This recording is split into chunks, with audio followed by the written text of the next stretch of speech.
This is a Guide Your Light Network production, creating podcasts with purpose.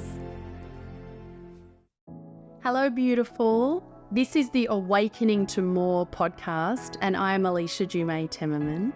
Have you ever asked yourself, is there more? Or thought to yourself, there must be more? In this podcast, we explore all of the areas of your life where you might be yearning for more.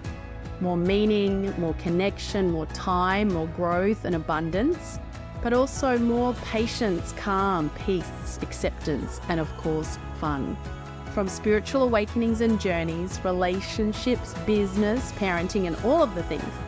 Join me as I share from my heart to yours, along with amazing guests, to help you find your own way home, to create a life you relish and love. Thank you for being here. Let's jump in.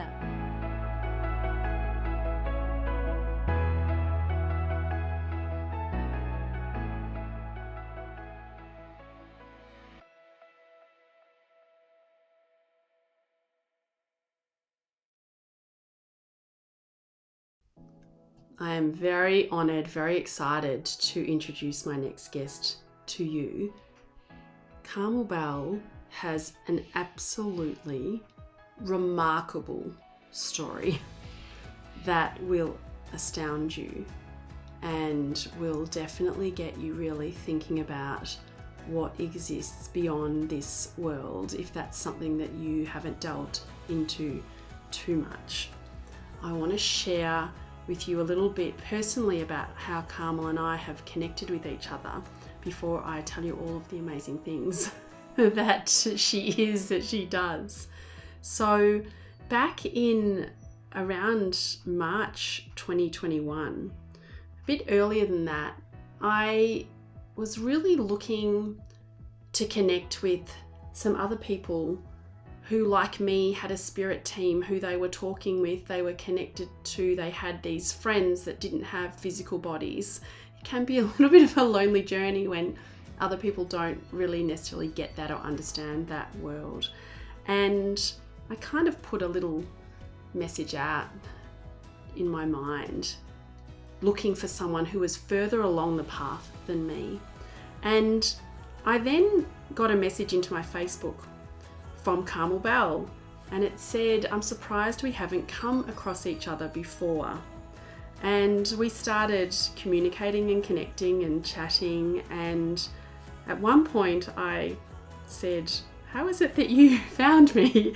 And she said something like one of her sisters, I don't know if it was like soul sisters or real sisters, had a friend who had come across me, and that Carmel's spirit team went ping and that she was to get to know me or to connect with me, and she wasn't sure why, but she listens when her guides do that. And so since that time we've had some lunches and cuppers and connected, and it's been a really beautiful friendship for me to have someone much further along the journey who I can talk to and who understands this language. So it's been very special for me, and so I'm really excited to share this special person in my life with you. I do feel deeply connected to Carmel, and in fact there was a time, I can't remember how long ago, but she flew into my head, and I just saw this image of her and her files, all her client files for something like this. Image just jumped into my head. And within about 3 seconds of that image jumping into my head, she contacted me and messaged me and said that she'd been pinged to invite me to dinner to her house. And these are just examples of the synchronicity that we have with other humans that I know is not unique to this relationship, because most of you will have experienced that, where you think of someone and they phone you. But I still love the affirmation of these things. I still love every time things like that happen. All right, so I'm going to tell you about Carmel Bell. She is honestly a just stacks of fun, really incredible energy to be around. She is an experienced medical intuitive and entrepreneur. She's actually been working in the health industry for over 38 years, refining her skills in intuition, anatomy, physiology, mental health, and spirituality. In 2008, Carmel founded the College of Medical Intuition. And aside from her journey as a medical intuitive, Carmel has been an internationally awarded poet, a short story writer, a fashion designer, creator. She is also a mother of 4, so that's something we talk a lot about, our kids, as well as several foster children. She has a massive passion for animals and saving and helping animals. She has been recognised by the International Association of Medical Intuitives as one of the top 10 medical intuitives in the world. This is a woman who has lived so many lives in this realm, literally. She's had so many different careers and done so many things, but she has listened to her calling and helped over 10,000 clients. She's taught people this work. She is an absolute feature for us in Australia in this space, and you will be blown away by her story.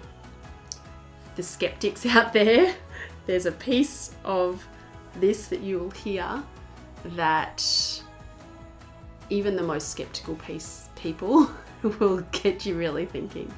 So strap in and listen to my delightful conversation with the beautiful Carmel Bell. Oh yes, we're here, we're on. Got it. Yay! So good. I'm so excited to share the amazing Carmel Bell. And you can say that about some people, right? You know, the amazing this person, but like when people hear your life, in fact, the word amazing is not really even enough to describe the things that you've experienced, who you are, everything. So I'm so excited. Thank you. Welcome. Thank you for coming, and welcome to this Awakening to More podcast, my love. Thank you.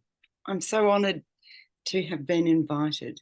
Oh, well, when I was writing down who's going to come on, it's like, of course, it's Carmel Bell. And as I just said to you before we hit record, I've just done a reread on the train. I had a long train journey this morning with my legal hat on, doing some work in the city, and I was reading this for the second time, and it just struck so many things in here struck me, but just the fact that you've been hugged by Jesus. Like, I know we're going to get into that.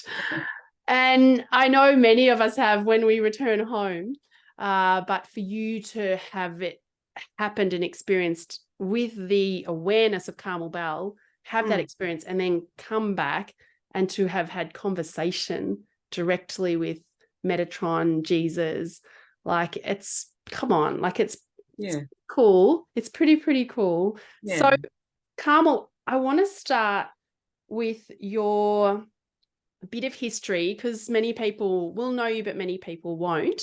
So a little bit around the spiritual awakening, which I know for you has been very early, and we're going to hopefully dig and dive into your 4 near-death experiences. There's only 4, right? Or has there been another one since I... No, none since. Good. Because that's something I've been obsessed with since I was 16 when I started reading about near-death experiences. So tell us a little bit about you and Carmel Bell and how it was that you came into this whole spiritual insights into all of the things. Do you want to... Good question. Where do we start? And I know that could literally take the hour.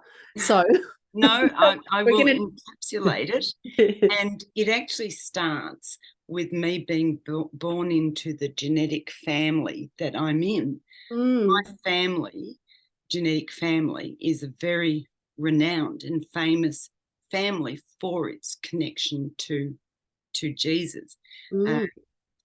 One of my ancestors was actually one of the founders of the Knights Templar and the Masonic Church, the Sinclair clan, and I am Sinclair.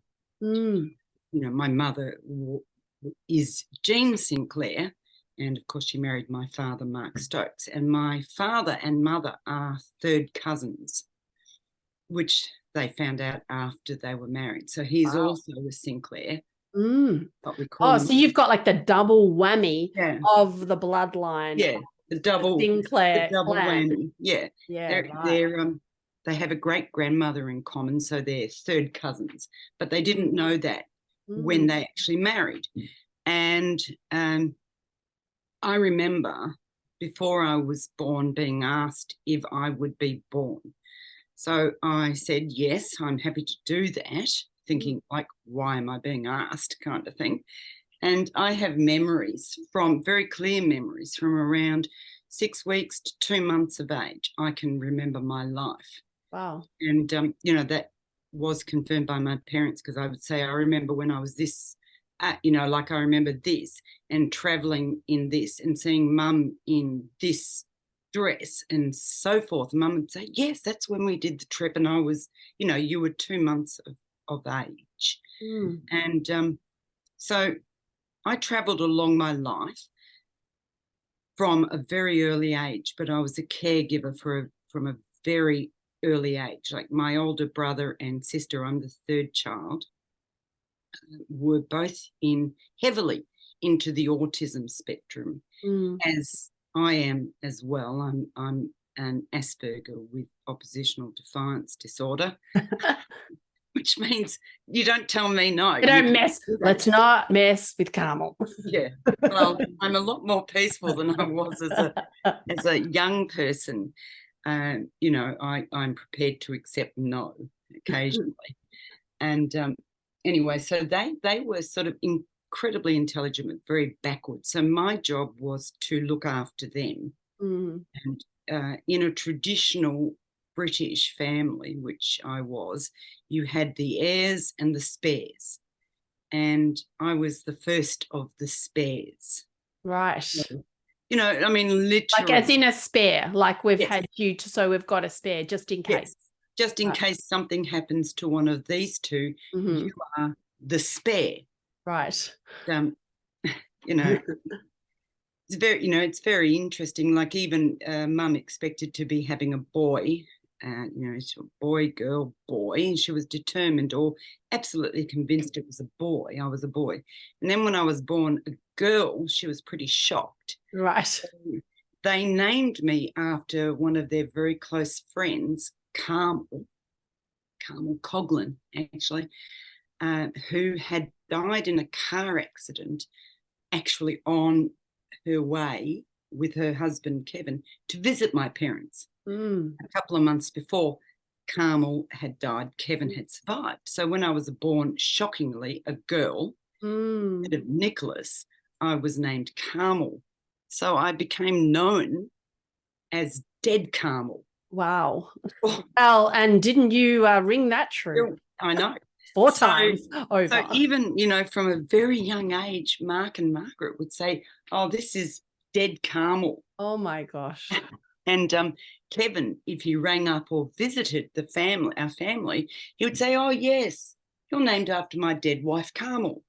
Goodness, that would have been quite a bit to kind of palate as a little girl. That went on into my 50s. Yeah, wow. You know, of course, I'm in my 60s now, and that went on into my 50s.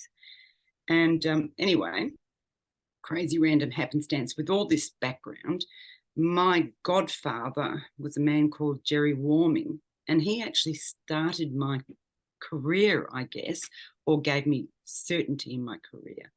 He was a medical doctor, and he absolutely adored me, particularly after I'd been burnt in the fire. Yeah, we're going to talk about that. Your first near-death experience at age 4. Yes. Yes. So after I was burnt in the fire, he came down. We were living in Euroa, and he came to Euroa to visit me. And it's one of the clearest days of my life. He walked in, he picked me up, he swung me up and then clung me to his chest and just hugged me tight. And I leant back and I put my hand on his heart and I said, Uncle Jerry, what's wrong here? Oh. He said, oh, nothing, darling, nothing for you to worry about. And he popped me down. 3 weeks later, he suffered a massive cardiac arrest and died. Goodness. And from that point on, I was basically cursed in my family. Godmother, his wife, didn't want to see or speak to me anymore. Gosh. My parents... It's heavy, isn't it? Yeah. Like to have to deal with that at 4. At 4, when you're just simply saying what you saw, what you felt, or what you sensed. Yeah. Yeah. So I haven't seen my god siblings or my godmother since that day with Jerry. And my parents started to wonder that I was a bit loopy. This is a common thing that happens for people who are sensitive and have these kind of abilities. Yeah. So 4, the 4. fire. 4. So tell us, let's get into because we got a lot of deaths to work through with you. So the first one at 4, so it's 1966. Yes, and it's around July, so I'm 4.5, and it's winter, and of course we're living in the country where there's no carpets on the floor, like it's wooden floors with rugs on top of them, and open fireplaces, and you'd get also like little radiators that had, open radiator bars with coat hanger kind of wire in front of them, 2 across, 1 down the middle. And my mother, and this is part of the story, was raised in a very wealthy family. So she, in her life growing up, she actually never had to do any housework before she married. She had nannies and nurses and country properties to go to and her own horses and, that very, very privileged life. And so our house was consistently creatively messy, let me say, never dirty, but messy.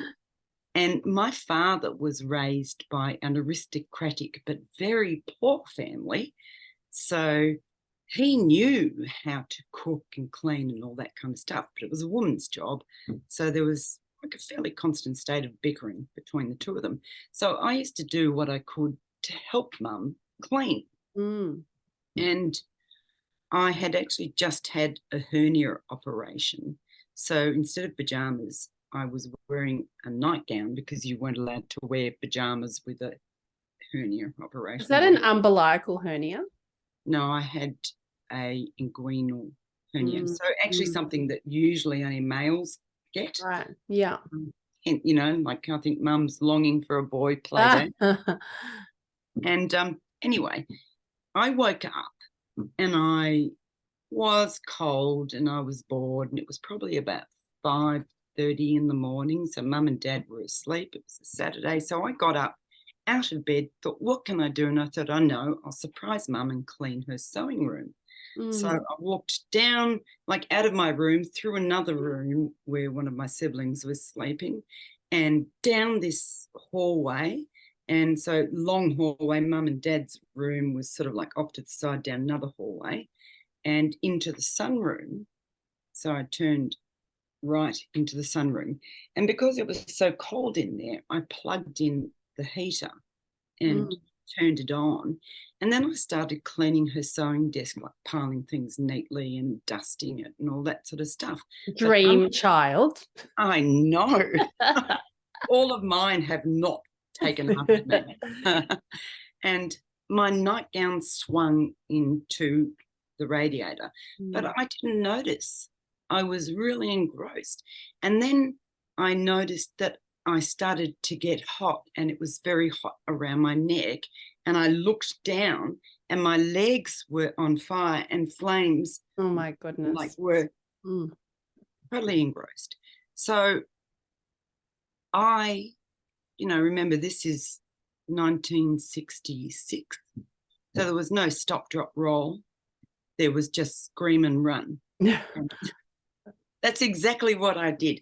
I screamed, I thought, though my father tells me there was no scream. So I thought I screamed, and I ran, and I got out of the sewing room, around the corner into the long hallway, and collapsed on the floor and lay there burning.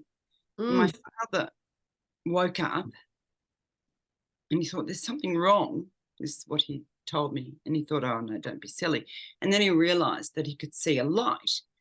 And he thought, oh, I must have forgotten to turn off the hall light. Oh, well, it's all this morning. I won't worry. And then, so he started to go back to sleep. And then he opened his eyes again, he said, in a bit of shock, when he realised that the light he had seen was flickering. Oh, gosh. So he threw himself out of bed and ran, and found me lying on the floor in the hallway, ablaze, with, the flames sort of up around my face and melting the nylon scarf into my neck. So he beat the flames out with his hands and grabbed a blanket as quickly as he could and wrapped me up in a blanket. And in the meantime, Mum had come out and seen and smelt me. And then one of my sisters, the younger one, came out, and she was about 18 months of age, and she just started screaming and all that sort of stuff. And I don't know if there were ambulances there at that stage in a country town, but we were only about 2 minutes to hospital. So I am pretty sure that my father drove me to hospital. And that's basically where my memory ends, until a few days later, when I came to, as it were, in hospital, came back into my body, and I was like all bandaged up and, all this kind of stuff. It was fairly dramatic. But in the time between me falling to the floor and my father finding me, I died. And of course, we really didn't know about CPR then. So his like beating me out and shaking me and wrapping me up would have, caused brought me you back to life. Yeah. Again, thank you, universe. And whilst I was dead, I found myself in a place that was kind of like very absent and alone. And it was sort of like cloudy, really. It was like cloudy. And so I started to walk, and I could see these huge silver-coloured gates up before me, but they were all kind of moving. Like everything was moving. It's like I couldn't get a fix on it. I realised as I got closer that the gate was living. It was plants and animals and all stuff, but the gates were closed. And then I could see these people waiting for me. So I just kept on walking until I caught up with these people, and then the area around me slowly started to morph into more like a desert scape and an oasis and so forth. And then Jesus started to speak to me, and Metatron too, who was the Archangel Metatron, who, by the way, is huge, like Andre the Giant doubled and fit.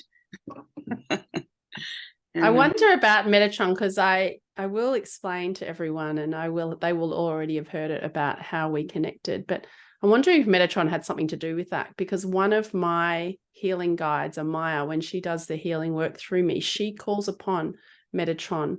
And I know there's something that we found each other, and I don't know if it's that, but I know that's your big part of your big mission, Yeah.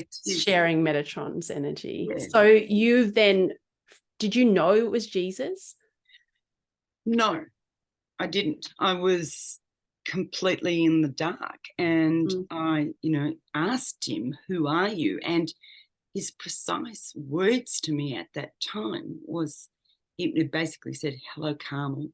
I am your father and your grandfather and your, grandfather's grandfather and so forth. Like I am the originator of your line." I didn't understand, of course, what that meant. And then Metatron bent down and introduced himself to me. And they said to me, told me that I had a mission. Now, at that stage, I really wanted to be a doctor. That was my ambition. And I was... Even that at 4, isn't that interesting? Because that's effectively, in a lot of ways, when hopefully we get to talk about what you do in terms of the medical intuition. And it is it's not a doctor in the sense of Western doctor, but you are like a spiritual doctor. Yeah, and a physical doctor. And the interesting thing is that a solid percentage of my clients are the doctors themselves. Interesting. And they send clients to me.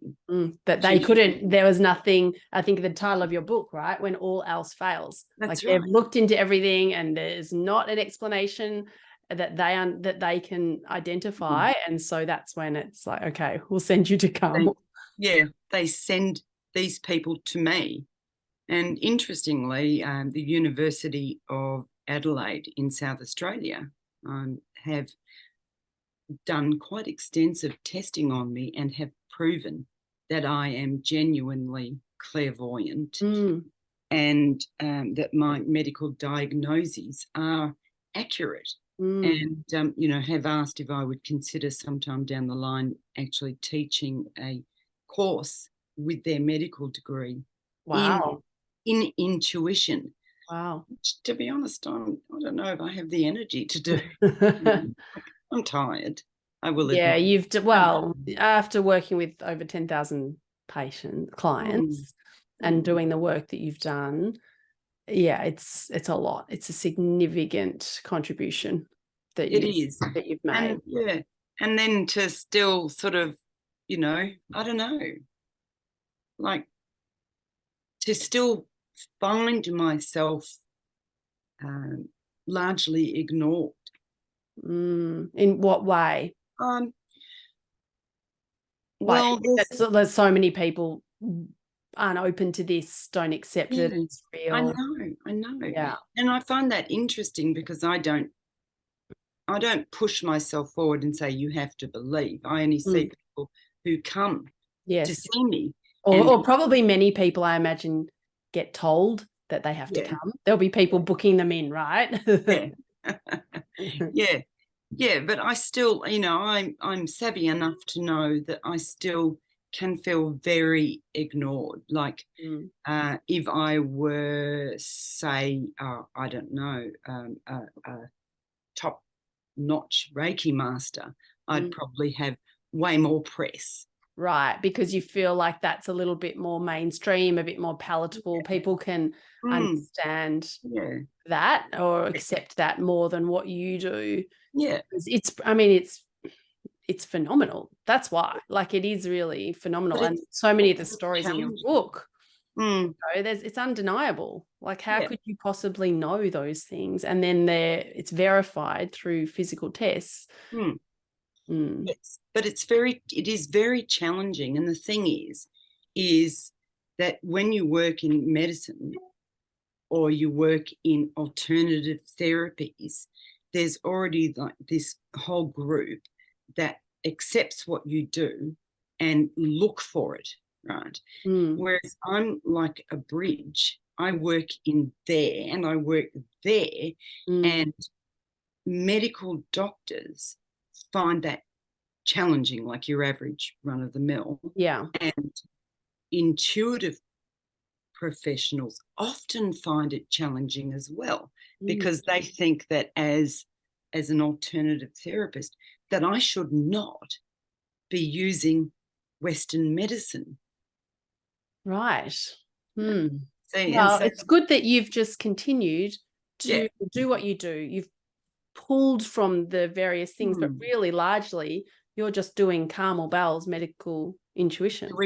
Right? Aren't you? Like, because that's just how it's come to you, and that's how it works. And so we get an opportunity here now, and I know we've got more to talk about with the near-death experiences, but can you explain a little bit about what it is you do? Like, how will you describe medical intuition? Well, if I'm talking to a complete, layman, and they say, what do you do? And I say, I'm a medical intuitive. Explain. What I say to them, well, look, you know that the human body discharges electromagnetic energy, and that is a proven fact. Yeah. And we have MRIs and CTs and so forth that show that. I have the natural ability to visually see that energy and to feel it. And I can look at the patterns within that and figure out what's going on, and alter the patterns if I need to. Right. And that is what I do. So I'm basically a human version without electricity of an MRI or a CT scan or an X-ray, and blood tests as well, And you talk about in the book when Bernie gave you Anatomy of the Spirit, and that book actually came up in the last interview by Caroline Mace. And that feeling where, oh my God, there's someone else. Yeah. And how did that feel? Like, very affirming for you? Yeah, it was incredible. I thought, oh my God, there is somebody else out there who can do what I do. Till then, what I actually called myself was an aura diagnostician. Right. Okay, that's a big word. Yeah, it is, because to me, what I was doing was looking at the auric field, at the energy field. Right. Like, this is 1990 something. Yeah. But you'd been going for like 10 years at that point, because I think it was around 85 you started. Yes. Yeah. Yes, it was. Probably even earlier professionally.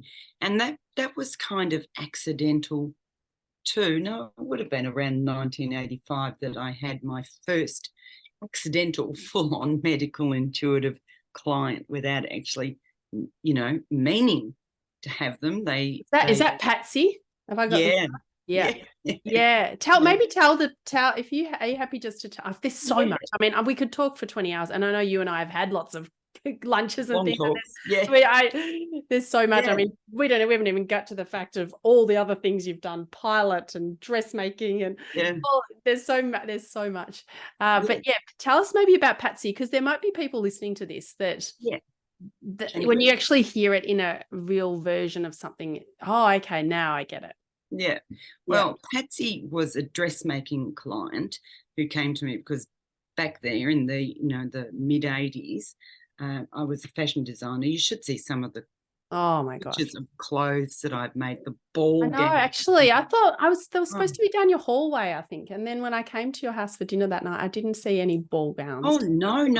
That's just my shoe collection. Oh, the shoe collection is my dress collection is in my wardrobe. Okay. And in storage. Yes, storage. Yeah, you need a whole storage container. Yeah, I do. So tell us about Patsy. What happened with Patsy came to see me to have an cocktail dress made, and at the same time we started to talk, and she told me that she was actually having trouble getting pregnant. So I just naturally started kind of lending her energy to help her get pregnant.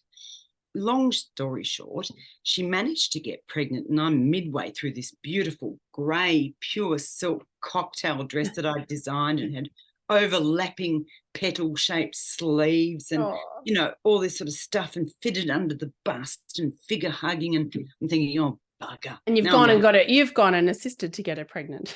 Yes. And one of your ways of working has undermined your other way of working. that's pretty much true. And anyway, one day she came in to see me and she said, "Oh, Carmel, you won't believe it. I'm so excited. I'm pregnant." And I thought, "Oh, that's fantastic. Can I book you in for like 2 weeks for another fitting?" So 2 weeks later, she comes along for another fitting. And then my guides literally started yelling at me going, "Carmel, she's in trouble. She's in trouble. Let her know she's in trouble." And then they put this image into my head of her little fetus, which I could see was a girl.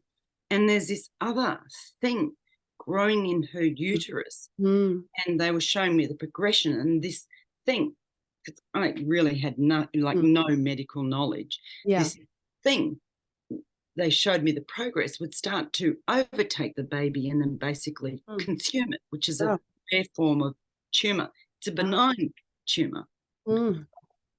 So I said to her, "Patsy, there's something wrong with your baby. You need to go see your obstetrician now. This is urgent." And she knew that I was clairvoyant. Yes.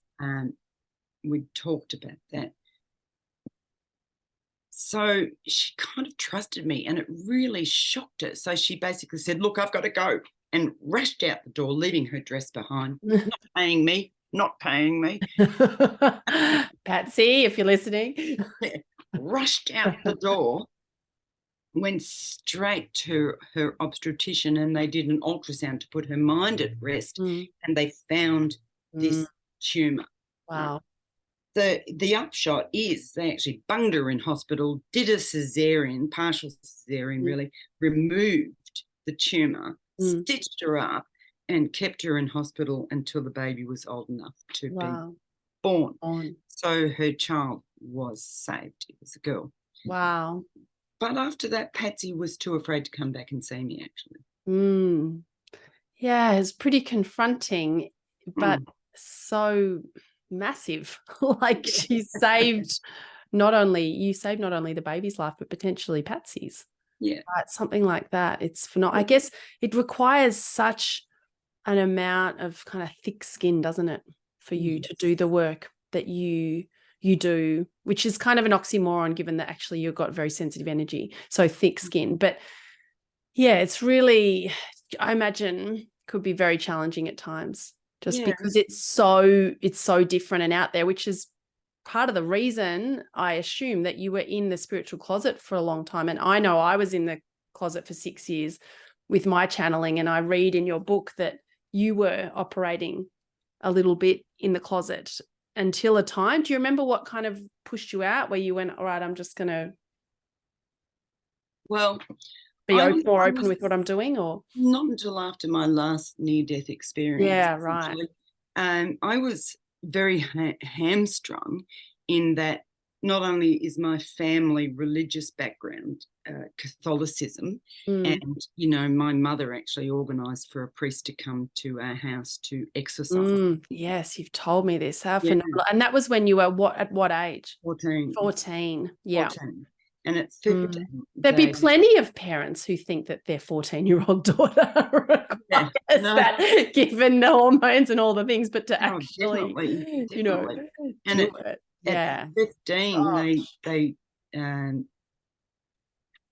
tried to commit me into a mental institution, and then my father actually changed his mind and walked me out of there. I love that story. I know you've told me that, and just that where he just something in him went, no, this is not right, and to save you and protect you like that. And this is something that through years and years, I think a lot of sensitives have experienced, where they've been regarded as hysterical or regarded as strange or witches, right? Yes. I have never been a witch. My paternal grandmother was a witch, and I actually did learn quite a few protections from her. Nothing disastrous or whatever. One of my sisters is a witch, and power to her.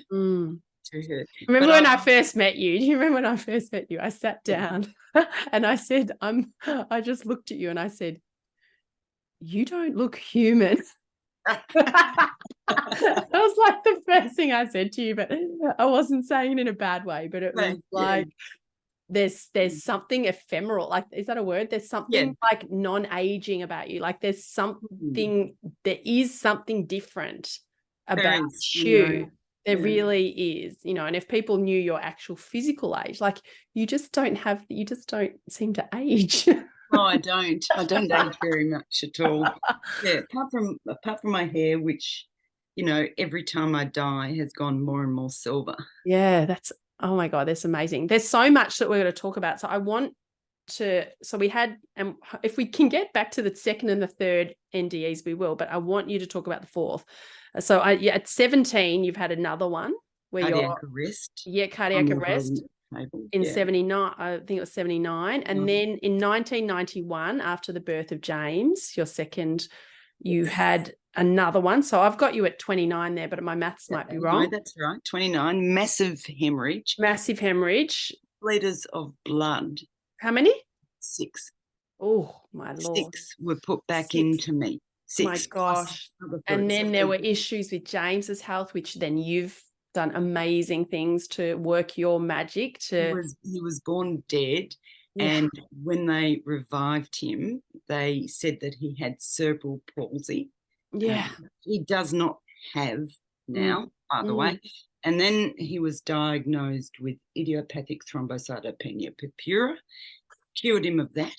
And then they thought he had a brain tumour, cleared him of that. So he's been in and out of hospital, had, more than one operation trying for the doctors to fix him. Wow. He is 6'7" or 2 meters tall, broad, healthy, strong. Loves to dance. Oh, how beautiful.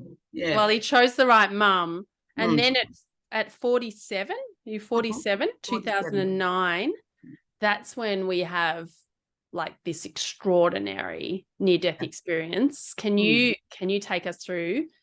And I was just blown away by this whole story. And then to actually see people who are listening to this, you have to, and I'll put it, if Carmel's happy, I'll put it in the show notes of the reenactment of this, right? That was on the TV, because the people working on her body were just completely shocked when you came back to life. After how many minutes were you actually? 47 minutes. 47, which is interesting when you were 47 years old. I know. 47 minutes dead. Brain. Yeah, but more, because Bernie, who was a paramedic at that stage, found me. Oh, so this was 47 minutes that they were working on you. They were working, right? And there was another 10 or 15 or even more. And when he found me, I was blue. Yeah. So I'd been dead for a while. Wow. And he said to me, "Oh, Carmel, what have you done?" I remember I read that. And then Carmel, what have you done? So in all likelihood, I was dead for over an hour, but because the ambulance arrived and started, they, technically they say 47 minutes from when they walked in to when they managed to get, and I can tell you, all of them jumped back. Oh my gosh. And you should not be able to walk. You should not be able to talk. Like it's phenomenal for people who don't believe in all of the magic and all of the invisible forces and what you experience. How else do you possibly explain? There is no other way to explain. That's it. What happens. So that's it. Yeah. So I know it inside out. Yeah. Well, there's kind of a bit of a history, I guess, to it. Like when I was 14, I was hanging out with my 2 best girlfriends and we were talking about our future. And out of my mouth came the words, "I will die at 47. And they both laughed at me. But that stuck with me. And I thought, why has that stuck with me? But that put into my head that I had a limited time Yeah, right. Any, Oh, no wonder you were absolutely going for everything and doing everything you everything. can imagine. Exactly. Riding Before motorbikes, bikes, flying planes, flying planes. you know, like running away, getting stuck, you know, the things that I've done, getting stuck in the bush. Nobody scared me. I would just walk up to like the toughest bikies or whatever and give them as good as they gave, whatever. Yeah. And it didn't bother me. And so, you know, I was working on this really limited time frame. Anything I wanted to achieve had to be done. Yeah, right. So you had this sense of urgency. Yeah. And the closer I got to 47, the truer I knew this was. So, you know, this happens to everybody who has an awareness they're going to die, even though they don't realize. They find themselves like giving away things, packing up things, Yeah. you know, discarding the unwanted stuff in their life, making apologies, finalizing stuff. And probably about 3 or 4 months before I died, I started doing that. And I knew that this was going to happen. I didn't know when it was going to happen, but I knew it was going to happen. And the night that, or the eve before the night I actually died, I was going to a wedding. One of my nieces was getting married. And I was really... Oh, yes, and you're hitting the champagne. So people know at this point, you've got 4 kids at this point, right? Yeah. Yeah. So I was, you know, going to this wedding for my well, she's actually a cousin. She's my first cousin's daughter, but we're very close and I'm considered to be an aunt. So my niece's wedding. And before we left for the wedding, I went into the bathroom to put on my makeup and all this sort of stuff. And I looked in the mirror and all I could see in my eyes was death. Wow. I was already dead. My God. And it was just now a matter of my body catching up to it. And I just started to cry. I've never before or since cried like that. And I just started to sob and cry and rock myself back and forth. And, you know, I was just in absolute grief that this was the last time I would see my cat. I just did mention that she's a mum of 4. However, what she's thinking about missing is her cat. I hope your children don't listen to this podcast. Oh, they do. They do. You know how kids often say, "Who's your favourite child?" Oh, yes. Right. I learned to say Mary Dog, my cat. That's my favourite child. So I have never answered that question. Never. And it's been confirmed today. It is the cat. Yes, it's the cat. Well, you know, anyway, but I literally was, you know, I never will see Mary again. I knew the kids would be okay. Like they would be okay. Mary was very committed to me. And, you know, I rescued him, all that sort of stuff. But then it was also the kids and Bernie. I mean, there's a lot in your book about really coming, but you just, you didn't want that for him to have to, you were like, he will not cope with the loss of me. No. Yeah. And he couldn't. It was very difficult for him and sort of send him off the planet. Anyway, eventually, God knows how long, I thought enough's enough. So I got myself up and patted my face and washed it and all this sort of stuff. And I went to the wedding. I've never worn the dress I wore then since, all the shoes. And I danced and had a great time and really loved myself and Bernie and everybody there. And then we came home and I went, you know, we went to bed. I cleaned my face, blah, blah, blah. We went to bed. And he knew that I believed I was going to die. Right, you said. Yeah. Yeah. And he would probably, Carmel, like, come on. Yeah. But that's pretty full on, isn't it? Like, just when I'm looking, seeing that image of you looking in the mirror, like you're used to looking at other humans, right? And using your medical intuitive abilities to see, but to look at your own self and see that in the mirror back at you, like, oh my God. Yes, it was really hard, and knowing that I could do nothing about it. Mind you, I had already, diagnosed the cause for my death and so forth. I couldn't get the doctors to believe me. They knew that I'd had, these conditions and so forth that were all potentially terminal, and I had managed to rescue myself. And, anyway, so I went to bed, gave him a hug good night and fell asleep. And then the next thing I remember is I'm standing in my bedroom and it's dark and I'm kind of swaying back and forth and feeling really sleepy. And I thought, oh, I'm standing up. And I opened up my eyes and I looked down and there was my body. My gosh. Lying in the bed and Bernie lying next to me. And I thought, far out. I'm dead. Oh, Really dead. So I lay back down on my body and poof, out again. get pushed out again. Yeah. I thought, oh. So I lay back down again. Oh. And it's you don't get pushed out. It's just like boof, a rubber, like back out. You cannot get back in.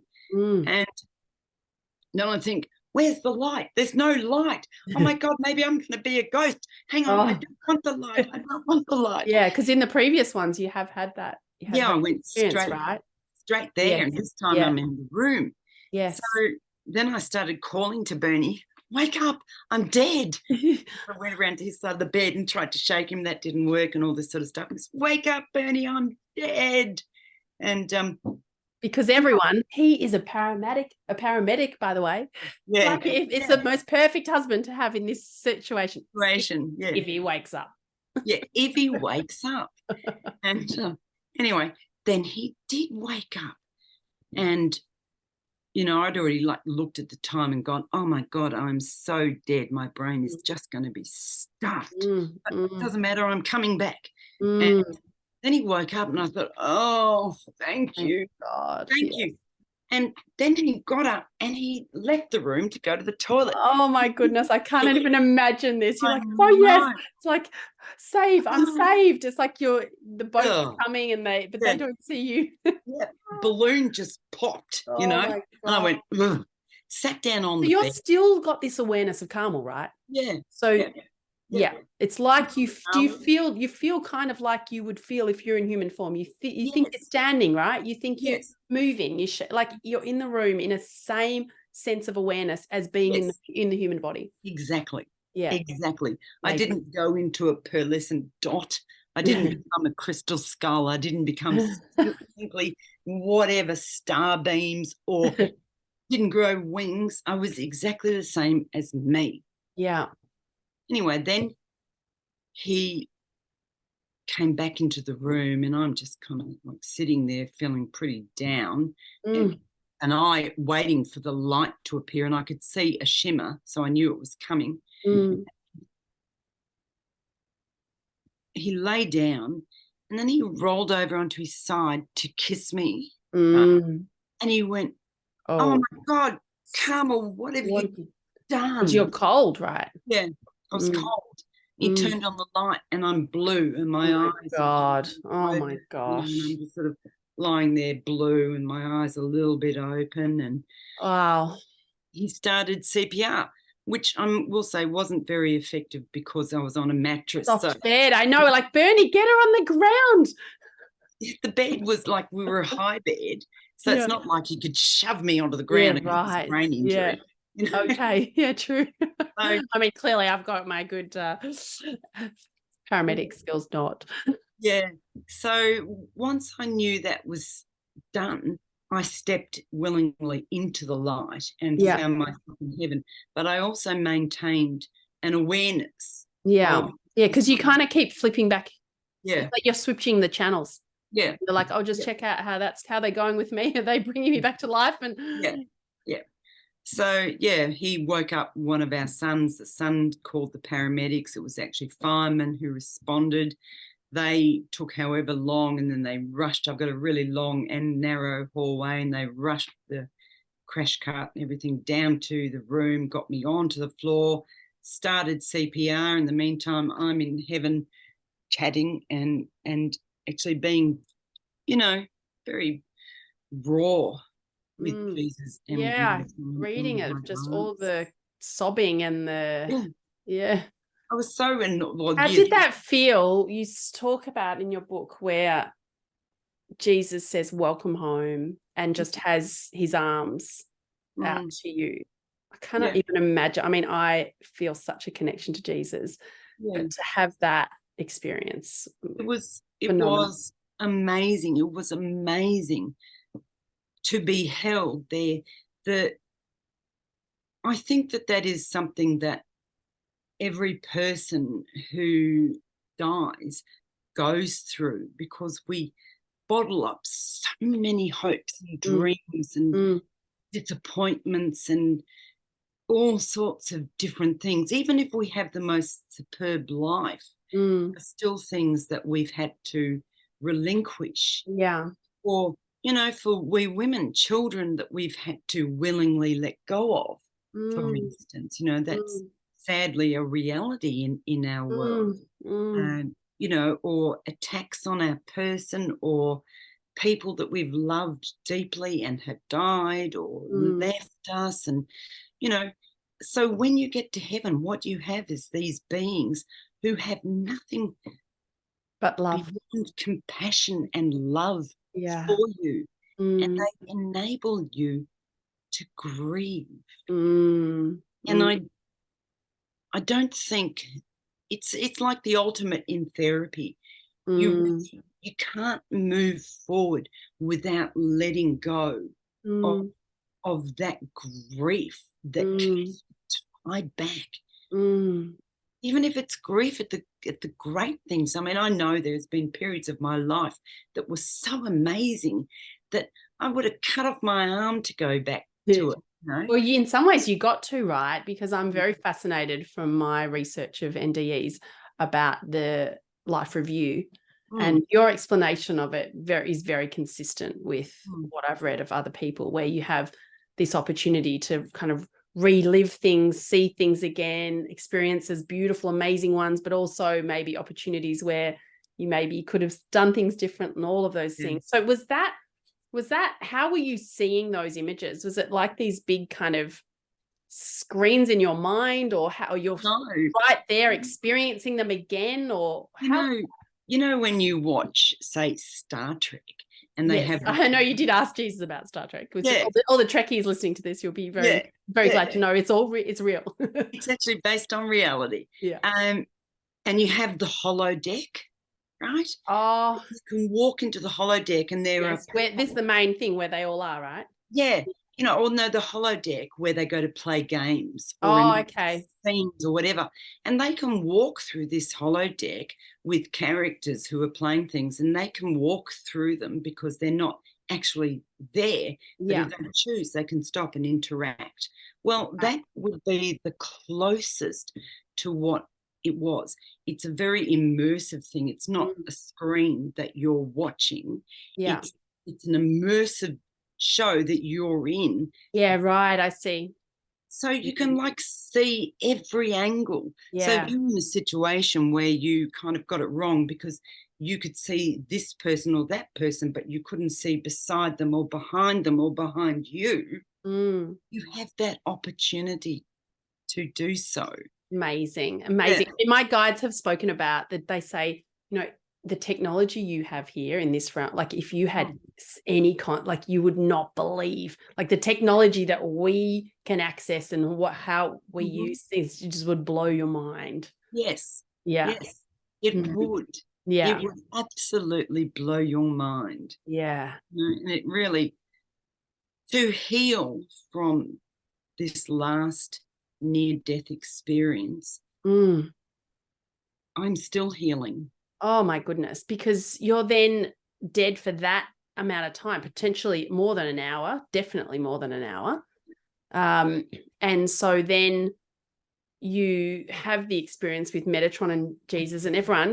We can't say it all here because it's so much, but you need to just get Carmel's book and read every word that you can recall about that. And then you are resuscitated and brought back to life, and you're in the hospital and you're hearing she's going to be brain dead. She's not going to be able to walk. She's not going to be able to talk. And all of these things. And you had the choice, right, to come back. Mhm. Well, you Yeah. didn't really. You were told you're done. Your work's completed. Yes. You had to kind of plead to come back. And, you know, so basically I said, well, there's a few more things you could do for us then. You know, and like recovering and being in a coma, a lot of people are fascinated with that. And I can tell you that what it was like was a race with my consciousness trying to grasp as much of my functional brain as I could and pack it back in, while this shark swam around my brain just going, oh my gosh. And it really was like that. It was like this brain shark that was trying to consume. And it got a few things. It got my languages, for one thing, which I've missed a lot since then. It got a lot of my passion too. So I'm nowhere near as volatile, for want of word, as I was. Maybe that was Jesus saying, we'll let you go back, Carmel, but we're going to just knock some of that volatility. No, I'm joking. Jesus would never do that. He could have, because I was the kind of person who would jump up onto a table and just break into song. Like, and I had a very... I love that. I love that. Voice. You know, nowadays I kind of claw myself up onto the table and go, I can't really sing very well, but here goes. Oh, well, you're still living large. You are still living large. And so then what do you remember the time period from when you came back to life and when they did that reenactment? It was about 8-9 weeks. That was it. That's phenomenal, because you are fully talking, you are walking, you are like that is just impossible. It is impossible medically. There is no explanation. And did any of your doctors say anything in terms of how this could have happened? They have no idea. No idea. What they have said to me is, if they agree to mention it, the only thing that they say is it's a miracle. That's our only explanation. Yeah, right. Now, the interesting... It is a miracle. It is a miracle. Yep. And they don't want to admit that. The interesting thing is that one of the nurses who was caring for me in ICU is actually one of my youngest sister-in-laws. Really? Your youngest sister's sister-in-law. Okay. Yeah, right. So what's the chance of that? I know. So she was actually one of the ICU nurses. Right. So when people kind of challenge, she says to them, I'm an ICU nurse and I was there every day caring for her. Wow. Yeah. See, but then there's no coincidences, right? Like, don't you just feel like all of that is meant to be? Yeah.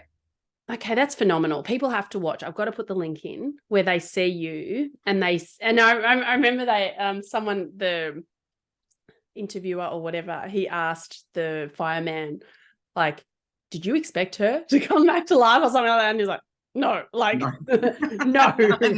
no. And I just like, people have got to read your book just to see like that you were right up in their face. Like, I'm going to remember you. Like, I'm going to remember your face. And then when you saw him, it's like, I remember you. But to him, he'd be like, how could she possibly? Like, she was dead. You know, it's so good. No. So affirming though, because there are so many people who experience this where they have this information that they otherwise could not have known. There are so many people who have surgeries and they know what was being said, right, by the doctors and all of those things.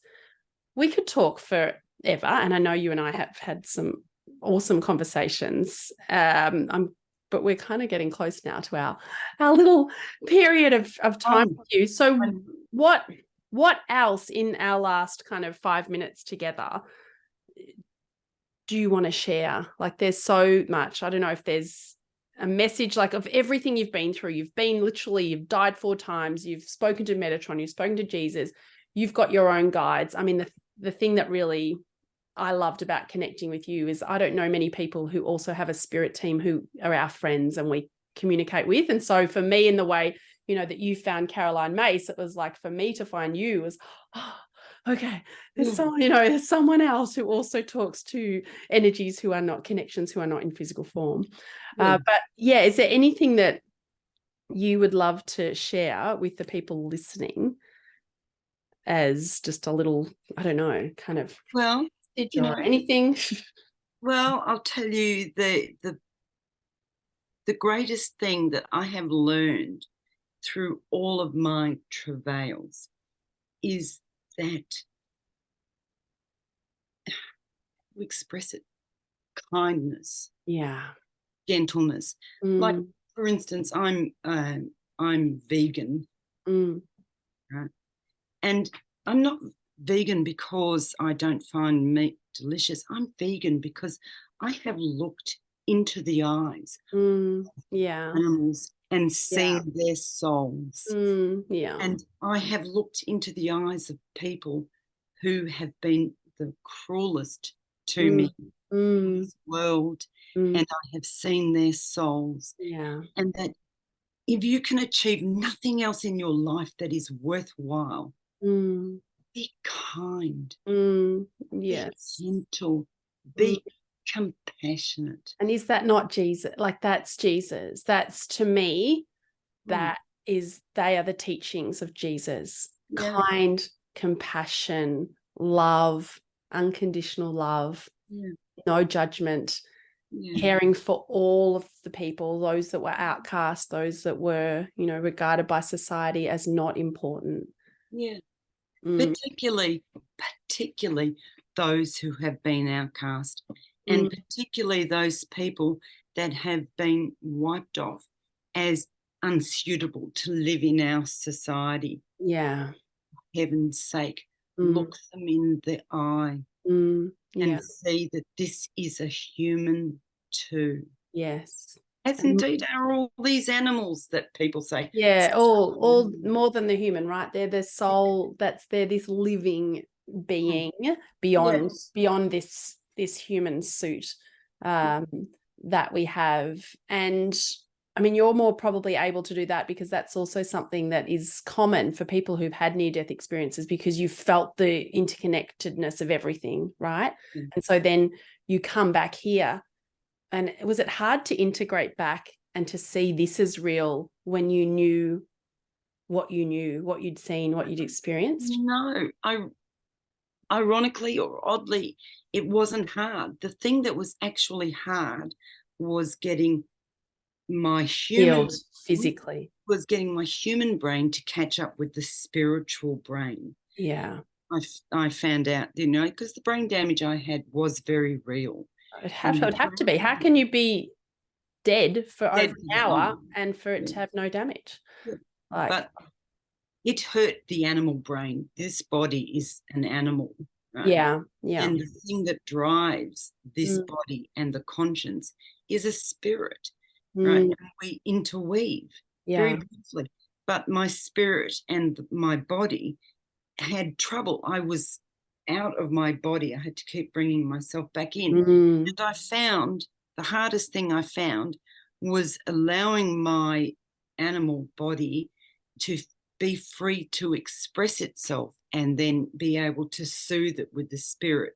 Like, calm down, this will make sense. And I can tell you that was very hard, because people who looked different to me suddenly, for the first time ever, became threatening. You know? And I was afraid. I was even afraid of my own cat. Okay. Like your beloved child. Yes.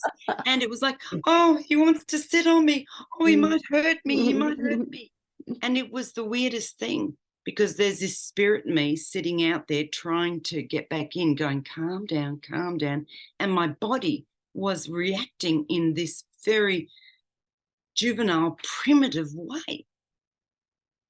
Such a relearning process that you've had to to experience. It's phenomenal. Like, the story is phenomenal. The fact that it's verifiable and able to be confirmed is really takes it to the next level. And I think it's a way for people who maybe haven't been open to this stuff to kind of open their mind potentially to the reality of this. Oh my God. I want to talk to you forever. I have to cut it short because you can probably hear my dog's going crazy because I've actually got a guy who's arriving to help us. We're starting some permaculture here, and I've got 4 big vegetable beds ready to go, and he's coming to work with me and my kids to start planting all the vegetables. But my dog's going crazy, obviously, because he's arrived. I'm so grateful. I love you so much. I love the times that we've spent together. And yeah, it's just so special to have someone who I can chat to and have all the conversations that we have. And I know that we'll continue, and I'll probably have you on. I think I've frozen on the screen here, but I think I'm still I think hopefully you can still hear me. I can still hear you. Okay, good. It's a good shot, so don't worry. Doesn't matter. Most of this will be for the audio anyway. So I'm sure I'll have you on again because we barely touched the surface of you and everything that you've provided to our realm. And I'm so glad you chose to come back. And I want you to stay here for a lot longer, Carmel. So no more of that, please. Okay, that's fine. I'll stop hopping off. No worries. Please do. Thank you, beautiful. Bye. Enjoy your permaculture. Thank you. I'll stop this now. Bye. So grateful to you for listening. I'd love you to share this. If you got value, rate and review my podcast so I can reach more humans. For loads of free resources, go to aliciatemmerman.com, and that'll take you to my offerings in spaces I play in, my spiritual wellness business, retreats, one-on-ones and other things. Also, I love working with couples, so check out the Marriage Hub. Finally, I have been an employment lawyer for over 20 years now, and I work in workplace mediation, conflict resolution, and mediation in other areas too.